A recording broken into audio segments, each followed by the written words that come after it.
इष्टदेव स्वामिनारायण भगवान श्रीनगर मध्य विराजमान श्री नारायण देवना चरणों में वंदन करी परम पूज्य आचार्य महाराज श्री तथा समग्र धर्मकुलना चरण में वंदन करी उपस्थित संतों में अमदावाद मंदिरना महंत स्वामी पूज्य हरिकृष्ण स्वामी एमना चरणों में वंदन करी पूज्य वरिष्ठ संत नारायण वल्लभ स्वामीना चरणों में वंदन करी पूज्य गांधीनगर मंदिरना महंत स्वामी अने अमारा जेवा संतोना प्रेरणा स्त्रोत एवा पूज्य पीपी स्वामीना चरणों में वंदन करी उपस्थित तमाम संतोना चरणों में वंदन करी सीतापाठ संतोना चरणों में वंदन करी आप सभी हरिभक्तों ने जय स्वामीनारायण।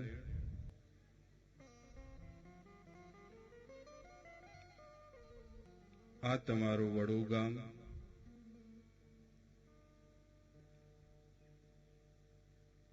नरनारायण देवनु ओसिका जेवू गाम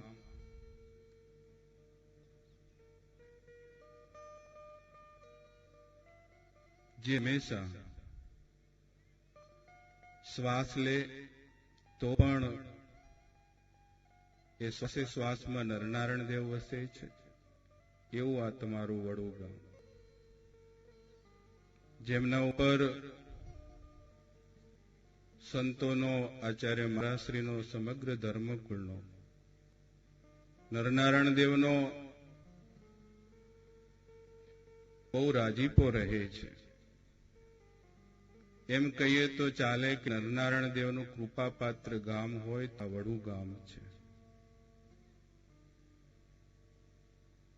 जे कई तमे बधा सुखिया छो जे कई तमारा घरे समृद्धि छे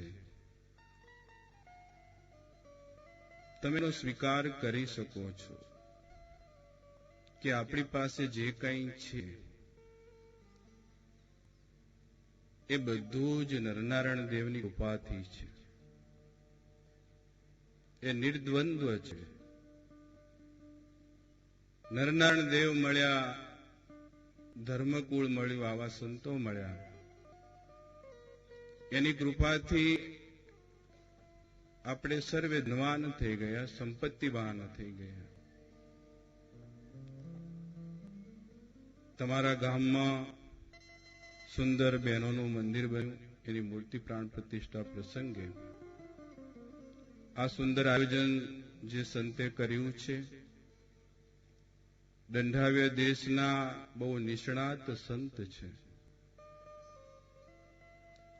दंडाव्य देशनुं साहित्य संप्रदायमां एमनी पासे जेटलुं हशे एटलुं बीजा संतो पासे नहीं होय। उत्तर गुजरातना एक एक गामनो इतिहास एक एक गामनी वात एमने हृदयस्थ हशे कंठस्थ हशे केमके ए दरेक गामना प्रत्येक हरिभक्त ने प्रत्येक गामोने एनी पेढ़ी दर पेढ़ी ने एमने दरेक स्मरण कर राख्युं छे एमनुं विचरण छे एमनुं योगदान छे। तो बहनों मंदिर आ मूर्ति प्राण प्रतिष्ठा प्रसंगे 5 दिवस सुंदर सत्संगी भूषण अंतर्गत उत्तर गुजरात में भगवान स्वामीनारायणे जे विचरण कर्युं एनी लीलाओनी कथा अहींयाथी 5 दिवस सुधी तमारे सांभळवानी छे। खरेखर आपणे बधा धन्यभागी छीए। આપણને જન્મ ઉત્તર વિભાગમાં મળ્યો છે। ઉત્તર વિભાગમાં આપણે કહી શકીએ ભગવાન સ્વામિનારાયણની કૃપા અને ભગવાન સ્વામિનારાયણની હાજરી સતત વર્તાય છે। કેમ કે જ્યારે ભગવાન સ્વામિનારાયણે પોતાના જે પદ હતું પોતાની જે ગાદી હતી એ ગાદીના બે વિભાગ કર્યા। સંતો મોટા સંતો એવું કહેતા હોય છે કે उत्तर विभाग अयोध्या प्रसादजी दादाना भागमां आव्यो અને દક્ષિણ વિભાગ રઘુવીરજી મહારાજના ભાગમાં આવ્યો ત્યારે અયોધ્યા પ્રસાદજી મહારાજ, અયોધ્યા પ્રસાદજી દાદા થોડા ઢીલા પડી ગયા. સામાન્ય રીતે એ સમયમાં ઉત્તર વિભાગ એટલે સૂકો પ્રદેશ કહેવાતો અને દક્ષિણ વિભાગમાં બહુ લીલો પ્રદેશ અને સમૃદ્ધ પ્રદેશ ગણાતો. મોટા મોટા શહેરો જેમ કે સુરત, વડોદરા, મુંબઈ આ બધા જ દક્ષિણ વિભાગમાં આવેલા. મારે ભક્તો તમને એ બતાવવું છે કે સ્વામિનારાયણ ભગવાનનું વચન એ આજે અમદાવાદ દેશ ઉપર એની સીધી અસર હોય એવું લાગે છે, એનો સીધો પ્રભાવ હોય એવું લાગે છે. એ સમયે જે સ્વામિનારાયણ ભગવાને અયોધ્યા પ્રસાદજી દાદાને કીધું કે તમે ચિંતા ન કરો, અયોધ્યા પ્રસાદ જાઓ, હું તમને વચન આપું છું, હું તમારી સાથે સતત રહીશ.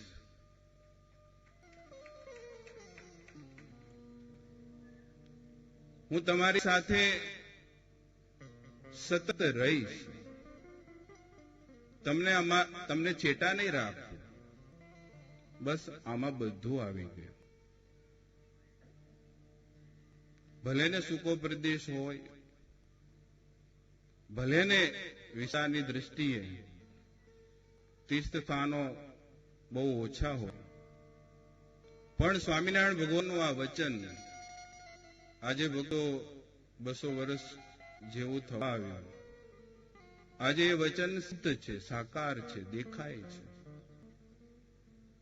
અને સમય એટલો બધો બદલાતો ગયો, સમયમાં પરિવર્તન આવતું ગયું. જે સૂકો પ્રાંત કહેવાતો એ સમૃદ્ધિથી ભરાઈ ગયા. જેમ કે અમદાવાદ ઉત્તર વિભાગમાં કચ્છ પ્રાંત પણ આવે છે. એ કચ્છ પ્રાંત સૌથી સૂકામાં સૂકો પ્રાંત કહેવાય. અડધો તો સમુદ્રમાં જતો રહે, સમુદ્રની કચ્છની ખાડીમાં જતો રહે અને વરસાદ ઉપર નિર્ભર. ઉત્તર ગુજરાતમાં કહીએ તો સમૃદ્ધમાં સમૃદ્ધ આ ઉત્તર, આ દંડાવે દેશ જ કહી શકાતો. અહીંયાથી જ નરનારાયણ દેવના ચોપડે કે નરનારાયણ દેવના તિજોરીમાં જે કઈ ધર્માદા રૂપે જતું એ ઉત્તર વિભાગમાં આ દંડાવ્ય પ્રાંતમાંથી જ જતું અને એનો નિર્વાહ આ પ્રાંતથી જ થતું. પણ સમયે એવી કરવટ લીધી, જે કચ્છ પ્રાંત સૂકો પ્રાંત કહેવાતો, ભગવાનની અપાર કૃપા થઈ એ કચ્છ પ્રાંતના ભક્તો જઈ વિદેશમાં વસ્યા.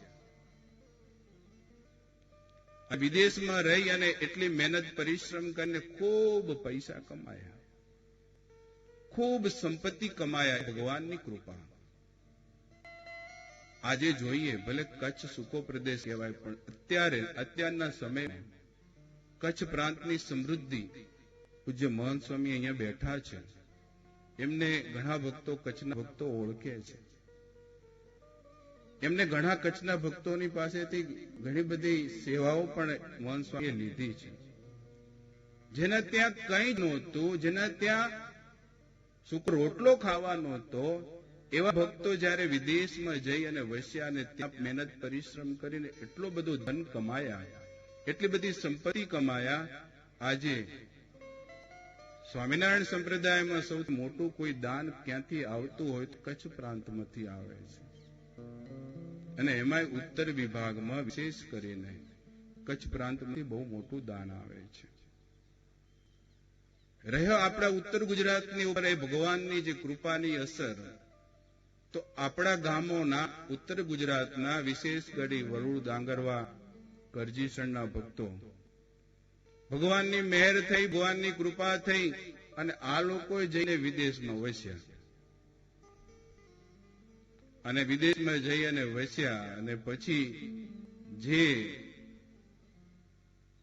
ભગવાનની કૃપા અને ડોલર જે વરસ્યા, એ તો તમારી સમૃદ્ધિ આજે પણ સંતો જાણે છે, સમજે છે. પરમ પૂજ્ય આચાર્ય મહારાજ શ્રી મ્યુઝિયમ બનાવતા હોય કે અમદાવાદ નરનાળદેવનું મંદિર નું જીર્ણોદ્ધારનું કામ ચાલતું હોય, એમાં ઉત્તર ગુજરાતના અને આ પ્રાંતમાં વિદેશમાં વસતા ભક્તોની ઘણી મોટી સેવા છપૈયા ધામમાં પણ રહી છે. આપણે એટલો વિશ્વાસ સાથે કહી શકીએ અને વિશ્વાસ સાથે આપણે આપણા અંતરમાં દ્રઢ કરી શકીએ કે આપેલું વરદાન, એ આપેલું વચન સ્વામિનારાયણ ભગવાને અયોધ્યા પ્રસાદજી દાદાને આપેલું વચન કે જાઓ હું તમારી સાથે રહીશ, એ આજે પણ સિદ્ધ છે. આજે પણ એ વચન આપણે અનુભવીએ છીએ. ભગવાન આપણી સાથે હોય. આપણને પળે પળે ભગવાનના પરચા ચમત્કારો જોવા મળે છે. અને અમદાવાદ નરનારાયણ દેવની ગાદી બહુ સુરક્ષિત છે. અમદાવાદ નરનારાયણ દેવ એની કૃપા એના હરિભક્તોની ઉપર બહુ રહી છે. તો આ 5 દિવસની જે કથા પારાયણનું આયોજન થયું છે, આયોજક કરતા સંતોનો હૃદયપૂર્વક આભાર માનું છું કે એમને તો આ બધા ગામડા જાણે કર દત્તક લીધા હોય એવી આ ગામોની અંદર એ સેવા આપે છે, સર્વિસ આપે છે. કેમ કે હરિભક્તોને અનુકૂળતા થાય, હરિભક્તોને આવા આયોજનો કરી અને સંતો આપે છે.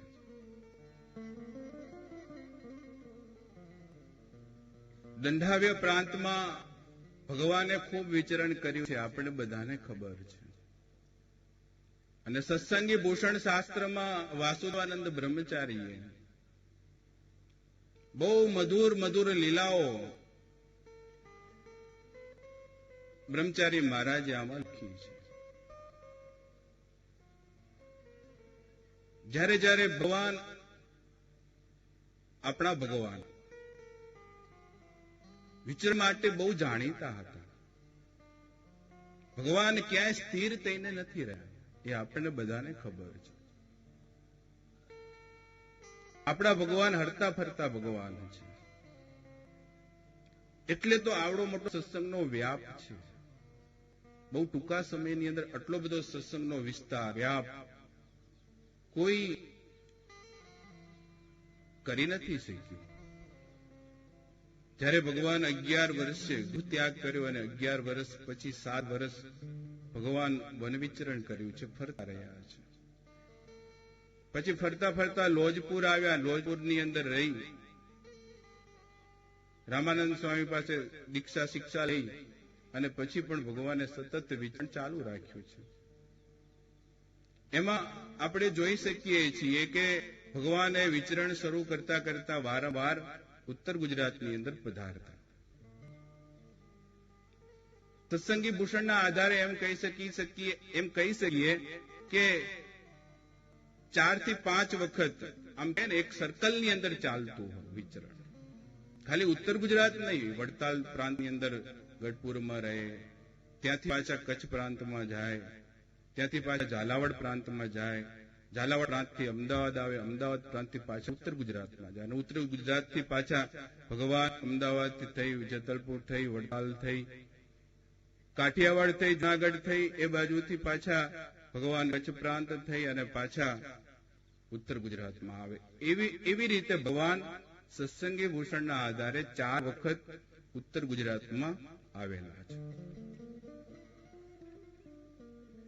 આવેલા એટલે આવીને જતા નથી રહ્યા. પછી આવીને ઉત્તર ગુજરાતના જે ગામો છે એ ગામોની અંદર ઘણું બધું વિચરણ કર્યું છે અને ઘણી સારી સારી લીલાઓ કરી છે. બહુ મધુર લીલાઓ છે. ખરેખર ભક્તો, આ તો આપણે આનો પ્રચાર પ્રસાર નથી કરી શક્યા. બાકી આ એક એક ગામ ગઢપુર જેટલા પ્રસાદી યુક્ત છે. કરજીસણ એમ કહી શકીએ કે જ્યાં મહારાજ 36 વખત પધાર્યા. આપણી બાજુનું ગામ છે. તમારા હગાવાલા બધા ત્યાં રહે છે. તમારા સંબંધીઓ બધા જ ત્યાં રહે છે. જેમ સંતોએ કીધું, વડુમાં પણ અનેક વખત ભગવાન પધાર્યા છે. નારદીપુરમાં પધાર્યા હોય કે પછી આ બાજુના ગામડાઓમાં, ડાંગરવામાં ભગવાન વારંવાર પધાર્યા હોય. અપરંપાર મહિમા છે. પણ આપણે એનો પ્રચાર પ્રસાર બહુ સીમિત કરી દીધો છે. જો એનો પ્રચાર પ્રસાર વિશેષ થાય તો સત્સંગના જે અન્ય પ્રાંતમાં વસતા ભક્તો એ એના દર્શન કરવા આવે. આપણે તો દર્શન કરવા જતા જ હઈશું, પણ આપ તો સંબંધીઓ બધા ત્યાં રહેતા હોય તો વારંવાર જવાનું થાય. આપણા માટે એ નવીનતા નથી. પણ હમણાં તો ઘણા બધા આપણા સત્સંગના ભક્તો જે દક્ષિણ વિભાગમાં રહેતા હોય, કચ્છ કાઠિયાવાડમાં રહેતા હોય, એવા ભક્તો યાત્રા કરવા માટે નીકળે છે અને દંડાવ્ય પ્રદેશની પંચતીથી કરે છે. અને બહુ ભાવ અને પ્રેમથી દરેક ગામડાઓનો ઇતિહાસ શાસ્ત્રમાં વર્ણવવામાં આવ્યો છે. કથાઓના માધ્યમથી એ લોકો જાણ્યો છે. આવા પ્રસાદી યુક્ત ગામો જ્યાં ભગવાન સ્વામિનારાયણે અનેક વખત વિચરણ કર્યું છે. ભગવાન સ્વામિનારાયણ સિદ્ધપુરની અંદર જયારે પધારેલા ને, કેવી લીલાઓ કરી છે કે જયારે ક્રમશઃ એ લીલાઓ આવશે, સંતોને સંભળાવશે. જયારે સ્વામિનારાયણ ભગવાન સિદ્ધપુરની અંદર પધારેલા, સિદ્ધપુરની અંદર સરસ્વતી નદીમાં સ્નાન કર્યું. ત્યાં સુંદર બિંદુ સરોવર છે, એમાં સ્નાન કર્યું. જ્યાં માતૃકા શ્રાદ્ધ માટે સૌથી શ્રેષ્ઠમાં શ્રેષ્ઠ સ્થાન હોય તો એ સિદ્ધપુરનું બિંદુ સરોવર છે. એ તળાવની કાંઠે બેસી ભગવાન સ્વામિનારાયણે સભા કરી અને સ્વમુખે દાનનો ખૂબ મહિમા ગાયો કે આ સ્થાનની અંદર જો સુપાત્રને દાન કરવામાં આવે તો એને ઘણું બધું ફળ મળે છે. ભગવાને ત્યાં દાનનો મહિમા ગાયો છે. અને દાન મહિમા ગાયા પછી ભગવાન સ્વામિનારાયણે ત્યાંના ભૂદેવો આવ્યા અને ભગવાન સ્વામિનારાયણ સામે બે હાથ જોડીને ઉભા રહ્યા. ત્યારે ભૂદેવો ભગવાનની પાસે માગણી કરી છે. ભગવાનની પાસેથી માંગ્યું છે કે પ્રભુ, તમે દાનનો મહિમા તો બહુ સરસ ગાયો છે, પણ મને ખૂબ આનંદ થયો તમે અમારા ગામમાં પધાર્યા છો, પણ દાનનો મહિમા તમે ગાયો છે તો અમારી એક અપેક્ષા છે તમારી પાસેથી. ભગવાને સામેથી કીધું, જાઓ તમે જે માંગો એ આપીશ. ત્યારે એ સિદ્ધપુરના ભૂદેવ હોય, બ્રાહ્મણ હોય, ભગવાનની પાસેથી માંગ્યું છે કે પ્રભુ, અમારી 84 કરવા માટે અમારા જે વાસણો છે એ બહુ જર્જરિત થઈ ગયા છે, તૂટી ફૂટી ગયા છે, તો અમારી ઈચ્છા છે કે તમે અમને મોટા મોટા પાત્રો, મોટા મોટા વાસણો લઈ આપો. ભગવાને વિચાર કરે છે કે માગીને વાસણ માંગ્યા કે.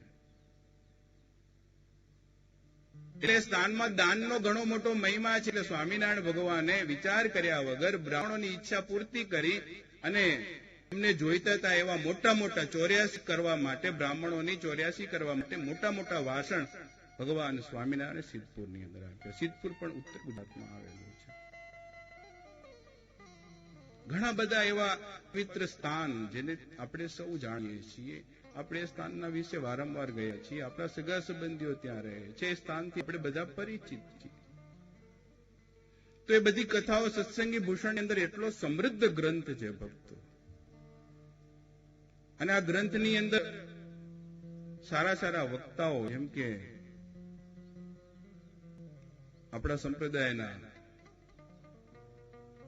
બહુ પ્રકાંડ પંડિત, જેમને આ સત્સંગી ભૂષણ ઉપર બહુ સારી કથાઓ કરી છે, એ પૈકીના હું 3 વક્તાઓ તમને કહી શકું કે જેમને સત્સંગી ભૂષણની કથા ઉપર એમને મહારથ હાસિલ છે. એમના જેવી કથા કોઈ ના કરી શકે. એમાં ગાંધીનગર સેક્ટર 23માં હરિકેશવ શાસ્ત્રી રહે છે. એમને બહુ સરસ સત્સંગી ભૂષણ ઉપર કથા કરી છે. બીજા અમારા ગુરુ પૂજ્ય પીપી સ્વામી, એ પણ સત્સંગી ભૂષણ ઉપર બહુ સારી કથા કરે છે. અને ત્રીજા આપણા નારવલ્લભ સ્વામી, એ પણ બહુ સત્સંગી ભૂષણ ઉપર બહુ સારી કથાઓ કરે છે. અમારે બધા સંતોને શીખવું હોય તો આ બધા સંતોની કથા સાંભળી અથવા એમના પુસ્તકો વાંચીએ તો એમાં તમને કંઈક પ્રેરણા મળે, શીખવા મળે છે. તો સત્સંગી ભૂષણ શાસ્ત્ર એટલો સમૃદ્ધ ગ્રંથ છે. વાસુદેવાનંદ વર્ણીએ એ રચ્યો છે, કમાલ કરી છે ગ્રંથમાં. એટલા બધા મધુરા ચરિત્ર એ ગ્રંથની અંદર છે. જોકે આપણે શાસ્ત્રમાં પ્રવેશ કરવો છે, શાસ્ત્રની ભૂમિકા, પૂર્વ ભૂમિકા પણ આપણે સાંભળવાની છે. પણ વાસુદેવાનંદ બ્રહ્મચારીએ કમાલ કરી છે આ શાસ્ત્રમાં. જ્યારે સ્વામિનારાયણ ભગવાને આ શાસ્ત્ર કેવી રીતે રચાયું, સ્વામિનારાયણ ભગવાને બે સંતોને આજ્ઞા કરી હતી. ત્યારે ગઢપુરમાં હતા સ્વામિનારાયણ ભગવાને સતાનંદ સ્વામીને આજ્ઞા કરી કે સ્વામી, તમે ધર્મશાસ્ત્રની રચના કરો. સતાનંદ સ્વામીને ભગવાન સ્વામિનારાયણે આજ્ઞા કરી કે તમે ધર્મશાસ્ત્રની રચના કરો. અને વાસુદેવાનંદ બ્રહ્મચારીને ભગવાન સ્વામિનારાયણે આજ્ઞા કરી કે તમે ભક્તિશાસ્ત્રની રચના કરો. અને બંને સંતોને ભગવાનની આજ્ઞા મળી. એટલે વાસુદેવાનંદ બ્રહ્મચારીએ ભગવાનની આજ્ઞા ને પાળી શિરોધાર્ય કરી. એમને શાસ્ત્ર રચ્યું, ભક્તિશાસ્ત્ર રચ્યું. પહેલા પાનેથી લઈ છેલ્લા પાને સુધી ક્યાંય ધર્મનું નિરૂપણ નથી કર્યું સ્વામીએ. એમાં માત્ર ને માત્ર ભગવાનના મધુરા લીલા ચરિત્ર વાસુદેવાનંદ વર્ણીએ સંસ્કૃત ભાષામાં લખ્યા છે, સંસ્કૃત ભાષાના શ્લોકમાં લખ્યા છે. અને જ્યારે સતાનંદ સ્વામીને ભગવાન સ્વામિનારાયણે આજ્ઞા કરી તો સતાનંદ સ્વામીએ ધર્મગ્રંથ બનાવતા, ધર્મશાસ્ત્ર બનાવતા એમને સત્સંગી જીવન શાસ્ત્ર રચ્યું. ભગવાનની આજ્ઞાથી સત્સંગી જીવન શાસ્ત્ર રચ્યું અને જે ધર્મશાસ્ત્ર તરીકે પ્રસિદ્ધ પામ્યું, ધર્મશાસ્ત્ર તરીકે ઓળખાયું. આપણા સંપ્રદાયના આ બે શાસ્ત્ર ધરોહર છે આપણી પાસે. જેને ધર્મની અંદર વધારે રુચિ હોય, જેને ધર્મમાં વધારે આનંદ આવતો હોય, એ સત્સંગી જીવનની કથા સાંભળે. અને જેને ભગવાનના ચરિત્ર સાંભળવા છે, બીજું કાંઈ જ એને જીવનમાં સાંભળવું નથી, એને ચૂપચાપ સત્સંગી ભૂષણ બાજુ એનું લક્ષ્ય થઈ જવું જોઈએ. સત્સંગી ભૂષણ યા તો તમને કોઈ કથા પારાયણનો અવસર ના મળે, સાંભળવાનો અવસર ન મળે, તો ગ્રંથના રૂપમાં તમે તમારા ઘરે રાખી વાંચી સાંભળી શકો તો પણ પરમ આનંદ થશે. ભગવાનના ચરિત્રો સાંભળો, અંદર આનંદ આનંદ આનંદ થશે, સુખ થશે. ભગવાનના ચરિત્રો તમારા સર્વ દુઃખોને હરી લેશે. ભગવાનના ચરિત્રો એકથી એક મધુર ચરિત્રો છે. પણ હું તો એટલું તો ચોક્કસ કહી શકીશ, અહીંયા સંતો બેઠા છે, સત્સંગી ભૂષણની અંદર વાસુદેવાનંદ સ્વામીએ ઉત્તર વિભાગના જે ચરિત્રો વિશેષ લખ્યા, જો કે દરેક વિભાગના ચરિત્ર લખ્યા છે, પણ સ્વામી વિશેષ સમાવેશ, ઉત્તર ગુજરાતના ચરિત્રોનો સમાવેશ આ ગ્રંથની અંદર સ્વામીએ કર્યો છે. શાસ્ત્ર સર્વના માટે એક જેટલું છે, બધા એવું કોઈ સ્વામીએ પક્ષપાતની વલણથી નથી કર્યું. એમને જે ચરિત્ર મધુર લાગ્યા, જે વિભાગમાં પોતે રહેતા હતા, સ્વાભાવિક છે. જે પ્રાંતની અંદર સ્વામી રહ્યા, ઉત્તર વિભાગમાં સ્વામી રહ્યા. જ્યારે સ્વામિનારાયણ મહાપ્રભુએ આદિના બે વિભાગ કર્યા, બે આદિના આચાર્ય પદે બંને ભાઈઓના પુત્રોને દત્તક લઈ સ્થાપિત કર્યા, બે વિભાગ કર્યા, તો બંને ગાદીમાં જોડાયા. એમાં વડતાલ ગાદીમાં ઘણા નંદ સંતો જોડાયા, ત્યાં રહ્યા. એમાં એ સંતોની સ્વતંત્રતા હતી, સંતોને પોતાની ચોઈસ હતી. તમારે ગમે ત્યાં ઉત્તર વિભાગમાં રહેવું હોય તો ઉત્તર વિભાગમાં રહી શકો, તમારે દક્ષિણ વિભાગમાં રહેવું હોય તો દક્ષિણ વિભાગમાં રહી શકો. તો એમાં વાસુદેવાનંદ બ્રહ્મચારી ઉત્તર વિભાગમાં રહ્યા, કહેતા આપણા અમદાવાદ દેશમાં રહ્યા. એ અમદાવાદ દેશની અંદર સ્વામી રહી અને મોટા સંતો બેઠા છે, એમને ખબર છે સ્વામીનું આસન, જે ધર્મકુળની મેળી છે એના ઉપર સ્વામીનું આસન હતું.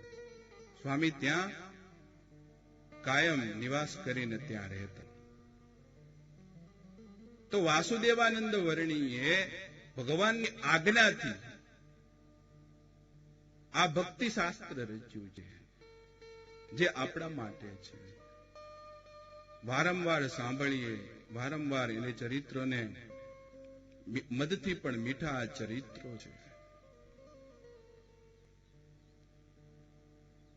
ઉત્તર ગુજરાતનું એક નાનકડું ચરિત્ર મને સ્મરણ આવે છે, જો કે ક્રમશ પછી તમને સંતો સંભળાવશે. ભગવાન સ્વામિનારાયણ જયારે રિદ્રોલથી આજોલ પધાર્યા અને સ્વામિનારાયણ ભગવાનની સાથે મુકુંદ બ્રહ્મચારી હતા. ઘણી જગ્યાએ સ્વામીને ભગવાન સ્વામિનારાયણને આદર સત્કાર મળતો, ઘણા ભક્તો ભાવથી પ્રેમથી બોલાવતા. ઘણી જગ્યાએ ઘણા ભક્તો ઓળખી ન શકતા, એટલે ભગવાનનું આગતા સ્વાગતા ન થઈ શકતી, અથવા તો મુમુક્ષ જીવાત્મા ન હોય, ભગવાનને ઓળખી ન શકે, એટલે ભગવાન ત્યાંથી આગળ નીકળી જતા. આજોલમાં ભગવાનની સાથે મુકુંદાનંદ બ્રહ્મચારી છે, જે નૈષ્ઠિક બ્રહ્મચારી છે. ભગવાન સ્વામિનારાયણ થોડા આગળ ચાલે છે, પાછળ મુકુંદ બ્રહ્મચારી ચાલે છે. મારે તમને એ સમજાવવું છે, મારે તમને એ કહેવું છે કે સ્વામીની ભક્તિ, સ્વામીની એ લીલા ચરિત્રો કેટલા રમણીય છે, કેટલા સુંદર છે, કેટલા નિર્દોષતાથી ભરેલા ચરિત્રો છે. કેવળ અને કેવળ નિર્દોષ, નિર્દોષ ભાવે કેવું ચરિત્ર સ્વામીએ લખ્યું છે, આપણને આશ્ચર્ય થાય. એ ઉત્તર ગુજરાતનું એક ચરિત્ર મને સ્મરણ આવે છે કે જયારે સ્વામિનારાયણ ભગવાન આજોલની ભાગોળે પહોંચ્યા, હમણાં જ આજોલ જવાનું થયું હતું. પૂજ્ય પીપી સ્વામી અહીંયા બેઠા છે, લગભગ 15 દિવસ થયા હશે. એ 15 દિવસ પહેલા પરમ પૂજ્ય આચાર્ય મહારાજ પણ ત્યાં પધારેલા. બહુ મોટું આયોજન કરેલું, શાકોત્સવ કરેલો અને વિદુર નીતિની કથાનું આયોજન ત્યાં થયું હતું. પૂજ્ય ચૈતન્ય સ્વામીએ ત્યાં કથા વાંચી હતી, તો ત્યાં હાજરી આપવાનું થયું. એ ચરિત્ર સ્મરણ આવી ગયું હતું, નજર સામે દેખાવા લાગ્યું હતું, અને માણસથી બહુ નિકટ છે. એટલે જ્યાં આજોલમાં ગયા, ને ઉત્તર ગુજરાત દંઢાવ્ય પ્રાંતનું એક ગામડું છે, એ ચરિત્ર એટલું નિર્દોષતા ભરેલું ચરિત્ર છે, તમે આમ સાંભળો ગદગદ થઈ જાય કે આવા પણ ચરિત્ર સ્વામીએ લખ્યા છે. હું તમને આ શાસ્ત્રનો મહિમા સમજાવું છું, ઉત્તર ગુજરાતનો મહિમા સમજાવું છું. ઉત્તર ગુજરાતનો મહિમા ઘણો બધો છે. માં ઉમિયાનું સ્થાન પણ આ ઉત્તર ગુજરાતમાં છે, જ્યાં સાક્ષાત માં ઉમિયા બિરાજે છે, જે પોતાના ભક્તોના જે કામનાઓ છે, કામનાઓની પૂર્તિ કરે છે. અને એ પાટીદાર સમાજો એવા બધા એક સૂત્રે બંધાઈ અને એવા ભવ્યાતિ ભવ્ય આયોજનો એ થઈ રહ્યા છે. આ બધું જોઈ અને અંતરમાં ઘણો બધો આનંદ થાય છે. એટલે આમ જોવા જાવ તો ઉત્તર ગુજરાતનો ઘણો મોટો મહિમા છે. આપણી સંપ્રદાયની દ્રષ્ટિએ તો ઘણો અપાર મહિમા છે. જો તમે સ્વામિનારાયણના આશ્રિત હોય, તમે સ્વામિનારાયણના સત્સંગી હોય, સ્વામીએ તો એ ગામે એક બે ચરિત્રો લીધા હશે, પણ હું એટલું ચોક્કસ કહી શકું, જો આ ગામડાઓની અંદર ઘણા ગામડાઓ તો એના અલગ અલગ ગામડાઓનું એક પુસ્તક તૈયાર થાય લીલા ચરિત્રોનો, એટલી લીલાઓ ભગવાન સ્વામિનારાયણે ઉત્તર ગુજરાતમાં કરી છે. એક એક પુસ્તક, કરજીસણું પણ એક પુસ્તક, એક આખું પુસ્તક 50 થી 100 પેજનું આરામથી ભગવાનના લીલા ચરિત્ર વાળું થઈ શકે.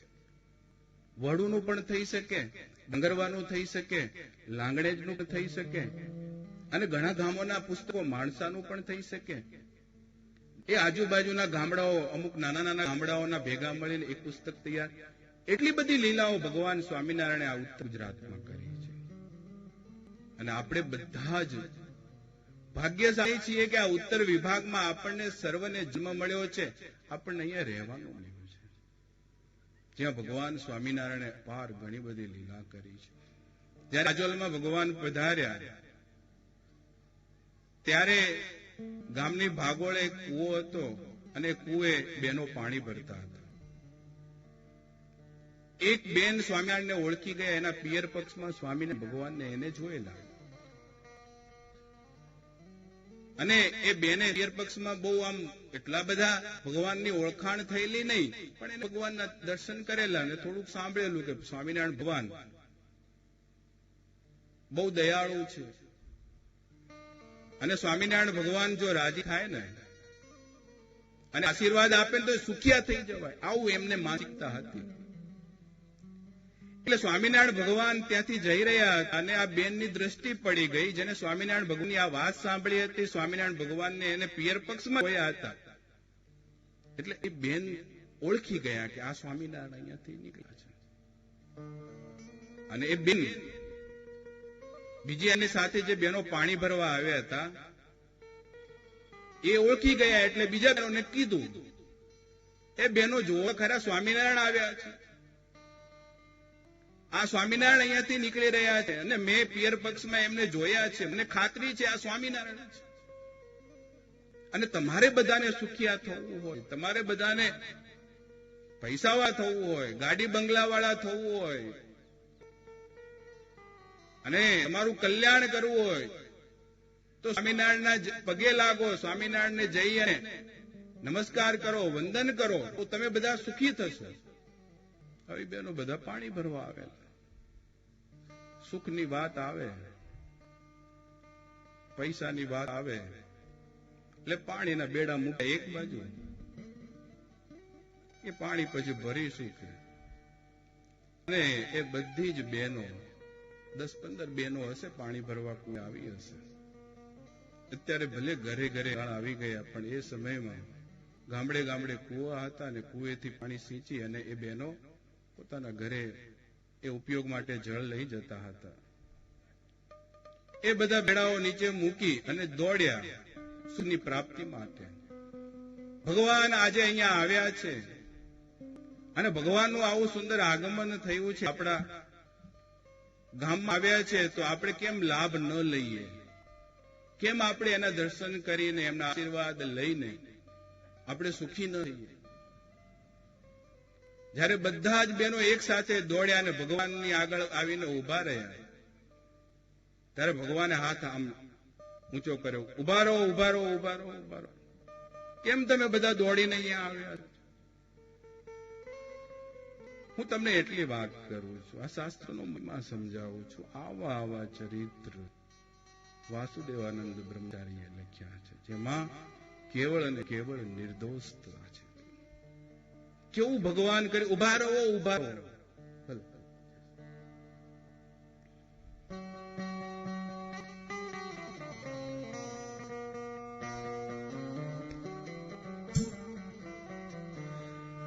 સ્વામિનારાયણ સ્વામિનારાયણ સ્વામિનારાયણ સ્વામિનારાયણ સ્વામિનારાયણ સ્વામિનારાયણ સ્વામિનારાયણ સ્વામિનારાયણ સ્વામિનારાયણ સ્વામિનારાયણ.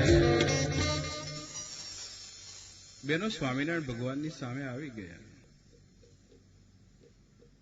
મનમાં વિચાર કરે છે સ્વામિનારાયણ આશીર્વાદ આપી દે તો આપણે બધા સુખિયા થઈ જઈએ, એવી અપેક્ષા વૃત્તિથી આવ્યા છે. સ્વામિનારાયણ ભગવાનની પાસે આવતા એ બહેનોને સ્વામિનારાયણ ભગવાને રોક્યા છે, ઉભા રહો, ઉભા રહો, ઉભા રહો. કેમ દોડીને અહીંયા આવો છો? તમે સ્વામિનારાયણ છો, તમારા વંદન પ્રણામ કરવા છે, તમારા આશીર્વાદ લેવા છે. અમે એવું જાણ્યું છે કે તમે તમારા આશીર્વાદ આપો બધા સુખી થઈ જાય, એનું કલ્યાણ થઈ જાય, એટલે અમે આશીર્વાદ લેવા આવ્યા છીએ. અરે બહેનો, તમે ભૂલા પડ્યા, હું સ્વામિનારાયણ નથી, હું તો સ્વામિનારાયણ નથી. પેલા બેન કહે છે કે ના, મેં જોયા છે તમે સ્વામિનારાયણ છો. ના ના ના ના ના, હું સ્વામિનારાયણ નથી. સ્વામિનારાયણ તો જે પાછળ આવે છે ને, મારી પાછળ, એ સ્વામિનારાયણ છે. સ્વામિનારાયણ હોય તો એને ભગવા વસ્ત્ર પહેર્યા હોય, અને મેં તો શ્વેત વસ્ત્ર, સફેદ વસ્ત્ર પહેર્યા છે. સ્વામિનારાયણ ભગવાને પોતાનું ભગવાનપણું છુપાવી અને જે પાછળ આવતા હતા, જે બ્રહ્મચારી, મુકુંદ બ્રહ્મચારી, એ મુકુંદ બ્રહ્મચારીને ભગવાને હાથ ચીંધીને કહે કે જો પહેલા છે ને એ જ સ્વામિનારાયણ છે, હું તો એમનો ચેલો છું. મુકુંદ બ્રહ્મચારી વિચાર કરે કે આ મહારાજ શું કહે છે, બધા બહેનોને શું ચીંધે છે. અને સ્વામિનારાયણ કહે છે, સ્વામિનારાયણ ભગવાન કહે છે કે જો સ્વામિનારાયણ હોય તો ભગવા વસ્ત્રમાં હોય, અને હું તો સફેદ વસ્ત્રમાં છું. ત્યારે બેન વિચારમાં પડી ગયા, બધા બહેનો કન્ફ્યુઝ થઈ ગયા કે હારું, આ સ્વામિનારાયણ કહે છે પેલા છે, આ છે, શું છે. પેલા બેન પણ મૂંઝાણા, એકાદી વખત જોયા હોય એટલે બધું તો યાદ રહ્યું ના હોય બેનને. એટલે સ્વામિનારાયણ ભગવાને હળાસથી મુકુંદ બ્રહ્મચારી બાજુ એ બહેનોનું ટોળું મોકલી દીધું કે આ સ્વામિનારાયણ છે. ને એ બધા બહેનો, જે મુકુંદ બ્રહ્મચારી બહેનો, એ સામે જોવે નહીં. બહેનોની સામે દ્રષ્ટિ કરે નહીં, એવા નૈષ્ટિક બ્રહ્મચારી સાધુ, એની મર્યાદા છે. મર્યાદા પ્રમાણે જીવનારા એ સાધુ. સ્વામિનારાયણ ભગવાને આ એક હાસ્ય ઉત્પન્ન કર્યું, નિર્દોષતા ભરેલું હાસ્ય. એ બહેનોનું ટોળું આવે બ્રહ્મચારી બાજુ, અને બ્રહ્મચારીના પગ પકડવા જાય. જે બ્રહ્મચારી બહેનો સામે જોવા તૈયાર નથી, એ બધી ચારે બાજુ બહેનો ફરવળી અને પગ પકડવાનો પ્રયાસ કરે. અને બ્રહ્મચારીની સ્થિતિ બહુ આમ ફડફડવા લાગ્યા. બહેનો પગ પકડવા આવે ને બ્રહ્મચારી કુદાકુદ કરે. બ્રહ્મચારી આમ કૂદે તેમ કૂદે, કોઈ બહેનો અડી ના જાય, બસ એક મર્યાદા છે, બહેનો અડી ના જાય એના માટે આમ કૂદે તેમ કૂદે. અને આ બાજુ ભગવાન, એમના મુખાકૃતિ ઉપર હાસ્ય આવે. જે બ્રહ્મચારી બહેનોથી દૂર ભાગતા હતા, જે પોતાની મર્યાદા, પોતાનો ધર્મ હતો, એ ધર્મ પ્રમાણે અનુસરતા હતા, આજે એ ચારે બાજુ જયારે બહેનો આવી ગયા, અડવાનો પ્રયત્ન કરે, તમે સ્વામિનારાયણ છો, તમે અમને આશીર્વાદ આપો, અમે બધા સુખી થઈએ, અમારું કલ્યાણ કરો. ત્યારે બ્રહ્મચારી જાણી ગયા કે આ ભગવાનનું કામ છે, કે આ ભગવાને મોકલ્યા છે, આ ભગવાનને ટીખળ કરવાનું મન થયું છે. કદાચ ત્યાં વિચાર કરતા કરતા ભગવાનને આમ, કેમ કે આગળ જે રિદ્રોલ થી નીકળેલા ને ભગવાન, ત્યારે રિદ્રોલમાં ભગવાનને કોઈએ ભાવ પૂછ્યો નહોતો. આગળ ભગવાનને સૂકી બાટીઓ બનાવીને જમવું પડ્યું હતું પોતાના હાથે. એટલે ભગવાન પણ કંટાળેલા હશે, તે ભગવાનને મન થયું કે આવું હાસ્ય રસ ઉત્પન્ન કરીએ અને ટીખળ કરીએ. બ્રહ્મચારી કુદાકુદ કરે, મને અડશો નહીં, મને અડશો નહીં, મને ઉપવાસ પડશે, મારાથી દૂર જાઓ, દૂર જાઓ. ત્યારે ભગવાન હાથ લાંબો કરે કે પગે અડો, પગે અડો, પગ પકડો અને માંગો, અમે સુખી થઈએ, અમે સુખી થઈએ, અમને આશીર્વાદ આપો, અમે સુખી થઈએ, માંગો, માંગો તમે. ભગવાન ઈશારો કરે ને પેલા બેનો આમથી આમ, આમથી આમ, બ્રહ્મચારી કુદાકુદ કરે. પછી બ્રહ્મચારીને થયું કે હવે બચવા માટે એક જ રસ્તો છે, તમે દૂર રહો, દૂર રહો, જાઓ, દૂર ઉભા રહો, હું તમને બધાને આશીર્વાદ આપું છું. તમે તો સુખી થશો, પણ તમારી સાથે 7 પેઢી સુખી થશો. તમે મને અડશો નહીં, તમે મારાથી દૂર રહો. તમે મને અડશો નહીં, તમે મારાથી દૂર રહો. તમે તો સુખી થશો, પણ તમારી સાથે 7 પેઢી સુખી થશે, એનું કલ્યાણ થશે. તમે દૂર રહો મારાથી. જયારે આવા આશીર્વાદ મળ્યા ત્યારે સ્વામિનારાયણ ભગવાને કીધું બહેનોને, મેં કીધું ને આ જ સ્વામિનારાયણ છે. જો આશીર્વાદ આપ્યા ને, તમને તો આપ્યા, પણ તમારી 7 પેઢીને એમને આશીર્વાદ આપ્યા છે. હવે જાઓ તમે તમારા પાણીના બેડા લઈને ભેગા થાવ, તમે સુખી થશો. આશીર્વાદ તમને મળી ગયા. ત્યારે આમ ખીજાતા એ બ્રહ્મચારી મહારાજ પાસે આવ્યા. શું મહારાજ, તમે બધું આવું કરો છો? તમને ખબર તો છે કે 2 દિવસના ઉપવાસ થયા છે, આજે 3જો દિવસનો ઉપવાસ લાગેલો છે. આ બેનો અડી જાય તમને તો ખબર છે કે મારે ઉપવાસ કરવાનો આવે.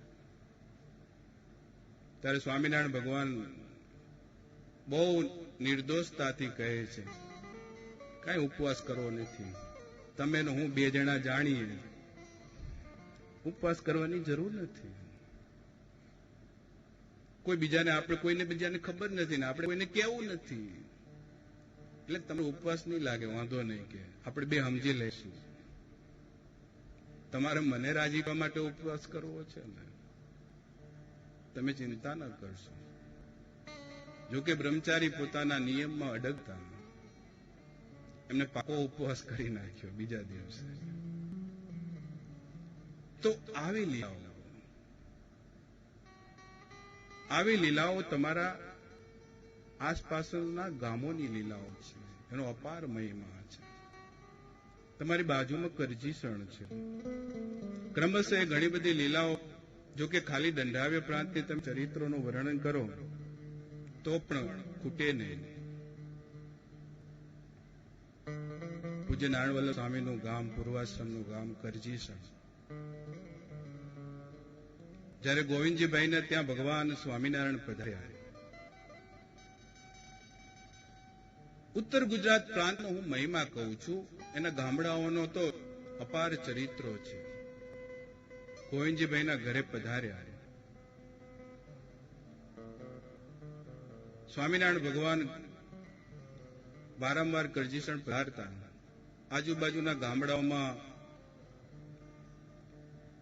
જે હરિભક્તો રહેતા, એ બધા જ હરિભક્તો ભગવાનનો સમાગમ કરવા, ભગવાનના દર્શન કરવા કરજીસણ આવતા. અને કરજીસણમાં ગોવિંદભાઈ બધાને પ્રેમથી જમાડતા.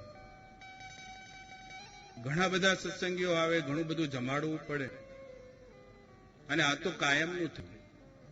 ઘરના કોઠીઓની અંદર જે અનાજ પડ્યું હોય, એ અનાજનું ધીરે ધીરે નીચે જવા લાગ્યું, અનાજ ખૂટવા લાગ્યું. તો ભગવાન જેના ઘરે હતા, આગલી રાત્રે ગોવિંદજીભાઈને એવો સંકલ્પ થયો કે મહારાજ અહીંયા વારંવાર પધારે તો છે, બધાને હું જમાડું છું, પણ ધીરે ધીરે અનાજનું, કોઠીઓમાં જે અનાજ છે એનું તળિયું આવવા લાગ્યું છે, તો હવે અનાજ ખૂટી જશે. આવો સંકલ્પ કર્યો. સ્વામિનારાયણ ભગવાન અંતર્યામી જાણી ગયા અને કરજીસણની અંદર પધાર્યા. અને સ્વામિનારાયણ ભગવાને આનંદભાઈ, એ ગોવિંદજીભાઈને એના વાડીએ ગયા, અને વાડીએ જે કૂવો હતો, કૂવાની પાળે સ્વામિનારાયણ ભગવાન ઉભા છે. અને સ્વામિનારાયણ ભગવાન ગોવિંદજીભાઈને પૂછે છે કે આ જે કૂવો છે, જેમ 4 કોસ ચાલતા હતા, એ સમયમાં કૂવામાંથી જળ કાઢવું, અત્યારે તો પંપ આવી ગયા, ફાયર મશીનો આવી ગયા, પણ એ સમયે કૂવામાંથી જળ કાઢવું હોય તો કોસ ચાલતા, મોટા મોટા કોસ ચાલે. બહુ વિશાળ કૂવો હતો, એ કૂવાની અંદર 4 કોસ ચાલતા, તો એ કૂવાની અંદરથી પાણી ખૂટતું નહીં. આ કરજીસણની વાત છે. તમારા ગામથી કેટલું છેટું થાય કરજીસણ? કેટલું છેટું થાય? બહુ નજીક છે ને. તો એ કુએ 4 કોસ ચાલતા હોય, સ્વામિનારાયણ ભગવાન એ કુવાની પાળે ઉભા છે ને ગોવિંદજીભાઈને પૂછે છે કે આ કુવાનું જળ ક્યારે ખૂટ્યું છે? તો ગોવિંદજીભાઈ કહે છે કે ના મહારાજ, અમારા પેઢી દર પેઢી અમે એ ક્યારે એવું સાંભળ્યું નથી કે આ કુવામાંથી 4 કોસ ચાલે છતાં પાણી ખૂટ્યું હોય, એનું એક જ તળ રહે. ત્યારે સ્વામિનારાયણ ભગવાને એ સમયે ગોવિંદજીભાઈ કહે છે ગઈ રાત્રે તમને આવો સંકલ્પ થયેલો ખરો? સ્વામિનારાયણ ભગવાન અહીંયા આવે છે અને એમના દર્શન કરવા માટે એમની સાથે ઘણા સંતો ભક્તો આવે છે અને એમના દર્શન કરવા માટે આજુબાજુના ગામડાઓના ભક્તો આવે છે. એને જમાડવાથી અનાજ કોઠીઓમાં અનાજ ખૂટવા લાગ્યું છે, તો એ અનાજ ખૂટી તો નહીં જાય ને? આવો સંકલ્પ તમને થયેલો? ત્યારે ગોવિંદજીભાઈ કહે છે કે હા મહારાજ, મારાથી એવો સંકલ્પ થઈ ગયેલો છે, મનમાં એવો વિચાર આવી ગયેલો છે. આપ વારંવાર પધારો છો, આપના પ્રતિ ભાવ તો અપાર છે અને આપના દર્શન કરવા આવે એને મારે સેવા કરવી જોઈએ, એને જમાડવું જોઈએ, મારી પવિત્ર ફરજ છે. પણ મારી મુશ્કેલી પણ છે કે અનાજ કોઠીમાં અનાજ ખૂટવા લાગે. પ્રભુ, પછી અનાજ ન હોય તો હું ખવડાવું છું? મારા પરિવારોનું ભરણ પોષણ કેવી રીતે કરી શકું?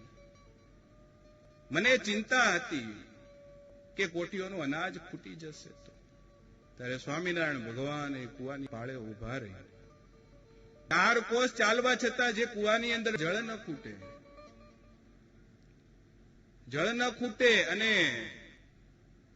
ત્યારે સ્વામિનારાયણ ભગવાને ગોવિંદજીભાઈને કીધું કે ગોવિંદજીભાઈ, આ તમારા ગામડાઓનો મહિમા છે, આ ઉત્તર ગુજરાતનો મહિમા છે. ગોવિંદજીભાઈ, આ કુવાની અંદર જળ ખૂટશે તો તમારા કોઠીઓની અંદર અનાજ ખૂટશે. જાઓ, આ મારા આશીર્વાદ છે, આ મારું વચન છે, આ મારું વરદાન છે. આવા વરદાનો તમારા ગામોમાં આપેલા છે ભગવાન સ્વામિનારાયણ. જ્યાં આવા વરદાનો ભગવાને આપ્યા હોય, પછી આપણે ત્યાં દુઃખ ના આવે. આપણને ભગવાને બધાને સુખી કર્યા છે, ખૂબ સુખી કર્યા છે. અને ભગવાન સ્વામિનારાયણના ચરણોમાં પ્રાર્થના કરીએ કે એ બધા વંશજો, એ બધા પવિત્ર પરિવારના તમે બધા વંશજો છો, તમને પણ ભગવાન આવી રીતે સુખ્યા કરે. ભગવાનની બહુ દયા છે આપણી ઉપર, બહુ કૃપા છે. હે કરુણાના કરનારા, તારી કરુણાનો કોઈ પાર નથી. હે કરુણાના કરનારા, તારી કરુણાનો કોઈ પાર નથી.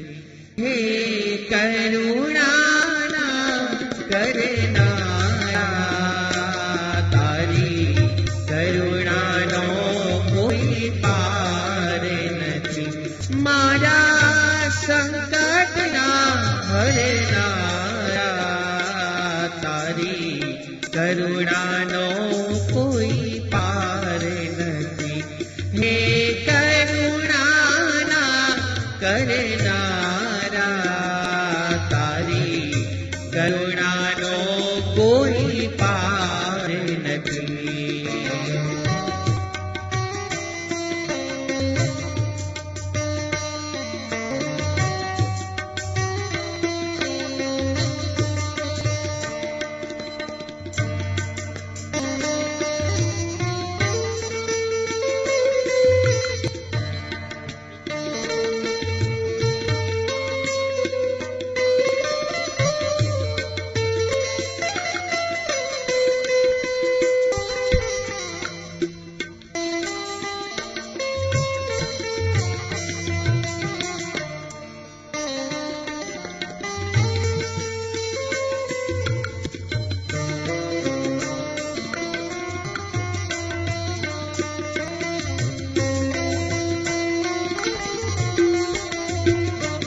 મેં પાપ કર્યા છે એવા, તારી ભૂલો કરવી સેવા.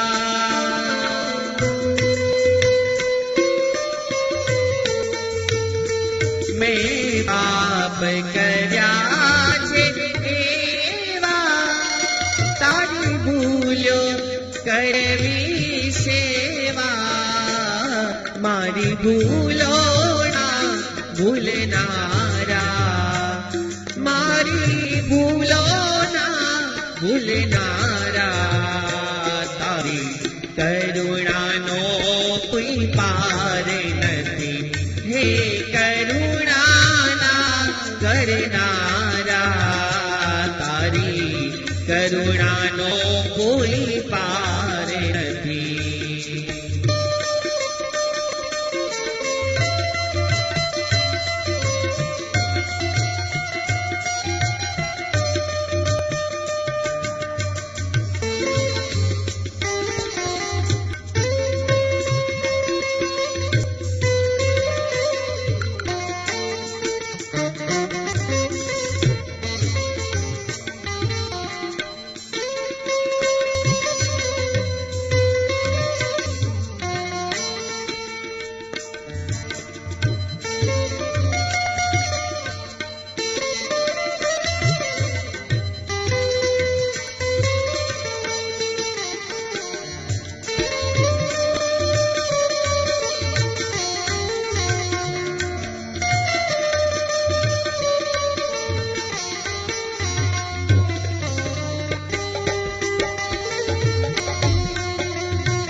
ભલે છોરું કછોરું થાય, તું માવતર કહેવાય.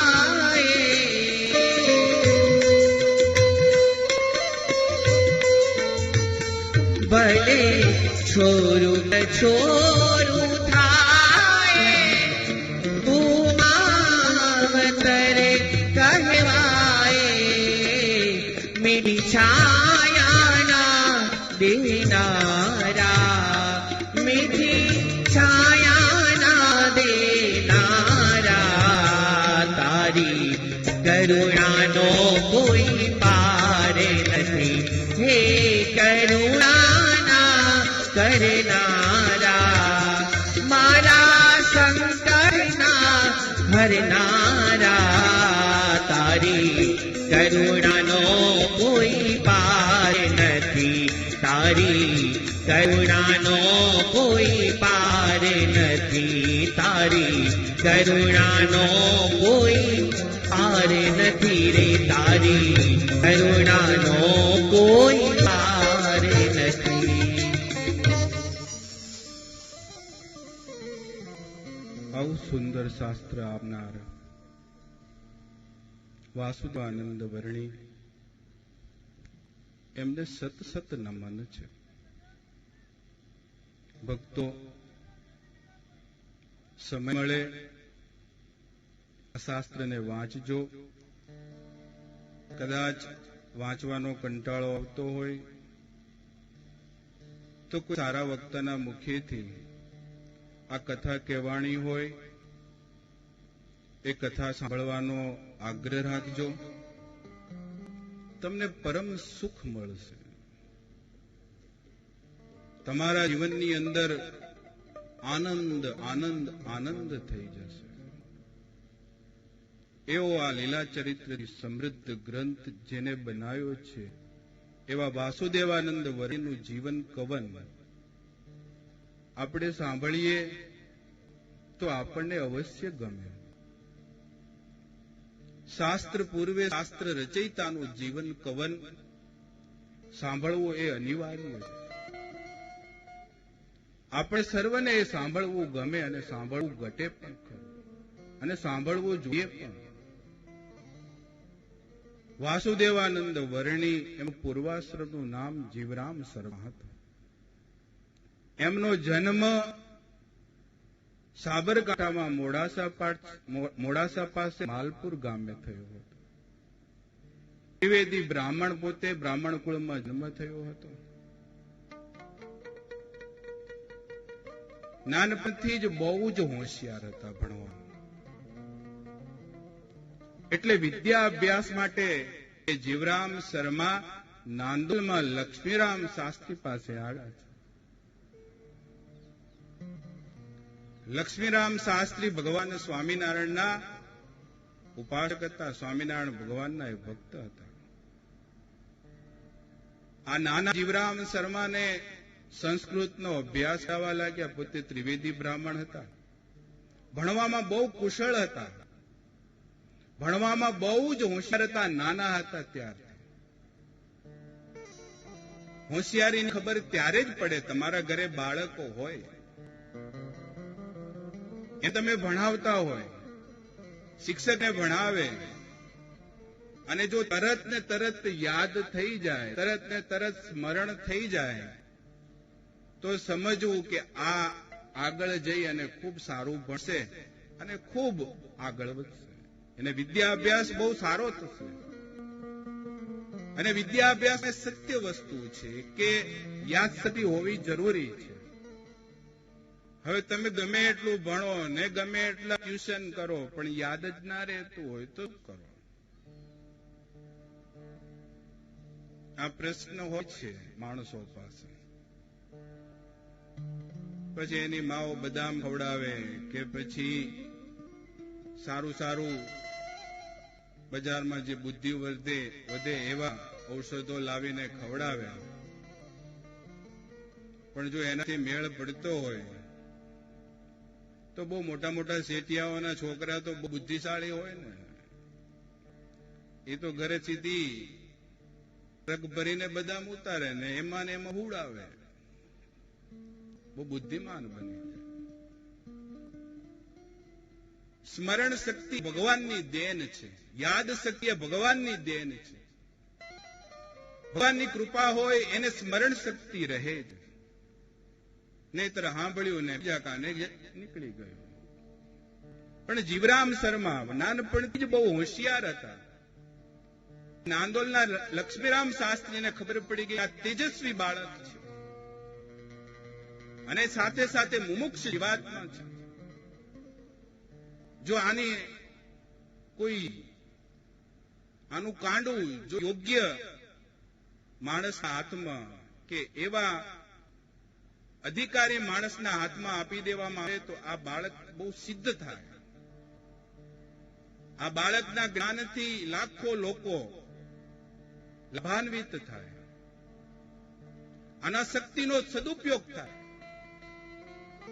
આ બાળકમાં રહેલી અમાપ શક્તિઓ એનો સદુપયોગ કરવા માટે લક્ષ્મીરામ શાસ્ત્રીએ વિચાર કર્યો કે આ મારે બાળકને એવા પુરુષ પાસે, એવા પુરુષોત્તમ પાસે લઈ જવું જોઈએ, એની સાથે મેળાપ કરાવી દેવો જોઈએ, પછી મારે ત્યાંથી હટી જવું જોઈએ. એને એમ લાગ્યું કે આ બાળકને હું મારી અંદર જેટલી શક્તિ હતી એટલો વિદ્યાભ્યાસ તો મેં કરાવ્યો, પણ હવે આ બાળક કંઈક અલગ દિશામાં જાય છે. આ બાળકની દિશા કંઈક અલગ છે. મારે હવે અહીંયાથી હટી જવું જોઈએ. આ બાળકને એવા માણસના હાથમાં, એવા પુરુષના હાથમાં હાથ આપી દેવો જોઈએ જેથી કરીને આ બાળકની શક્તિનો પરિચય સંસારને થાય. એટલે આવો વિચાર કરી ભક્તો હું તમને વાસુદેવાનંદ વર્ણીનું જીવન કવન સંભળાવી રહ્યો છું, જેને આ પવિત્ર ગ્રંથ, ભક્તિશાસ્ત્ર ગ્રંથ આ સમાજને, આ સત્સંગને, આપણને સર્વને આપ્યો છે. આપણે એના ઋણી છીએ. ભક્તો તમને નમ્ર અનુરોધ કરું છું કે આ ગ્રંથ તમે સાંભળજો, વાંચો, તમે ધન્ય ધન્ય થઈ જશો. આ ગ્રંથને મારા જીવનની આજુબાજુમાં રાખજો. તમારું આ જન્મ અને જન્મના અંતે તમારું કલ્યાણ નિશ્ચિત છે. જન્મમાં પણ તમે સુખી થશો અને આ જન્મના અંતે ભગવાનનું ધામ તમને પ્રાપ્ત થઈ જશે. એવો આ પવિત્ર ગ્રંથ એ વાસુદેવાનંદ વર્ણી જીવરામ શર્મા એ નાંદોલના લક્ષ્મીરામ શાસ્ત્રી લઈ ભગવાન સ્વામિનારાયણ જેતલપુરમાં બિરાજેલા છે. સુંદર મજાની બોરસલીના વૃક્ષની નીચે ભગવાન સ્વામિનારાયણ બેઠા છે અને ત્યાં આ જીવરામ શર્માને લઈ લક્ષ્મીરામ શાસ્ત્રી નાંદોલવાળા જે એમના વિદ્યાગુરુ છે ને એ સ્વામિનારાયણ ભગવાનની સન્મુખ આ બાળકને જીવરામ શર્માને લાવ્યા છે. પૂર્વના મુક્તાત્મા છે, કોઈ સામાન્ય બાળક નથી, કોઈ સામાન્ય આત્મા નથી. આ તો મુક્તાત્મા છે. આ તો ભગવાનના ધામમાંથી આવેલો એક મુક્ત છે. અને જે ધામથી ભગવાન આવ્યા છે અને ભગવાન જે ધામના અધિપતિ છે બોરસલીના વૃક્ષની બેઠા છે, સામે એના મુક્ત બેઠા. ભગવાનને જોયા છે, ભગવાનની મુખાકૃતિને જોઈ છે, ભગવાનની એ મુખની આવણતાને જોઈ છે. જોતરાઈ ગયા, જાણે કર કોઈ ઓળખીતા હોય, જાણીતા હોય, બંને પેલે મળેલા હોય એવો જોઈ અને આનંદ થવા લાગ્યો. એની મૂર્તિને જોઈ એકી ટસે જોઈ રહ્યા છે.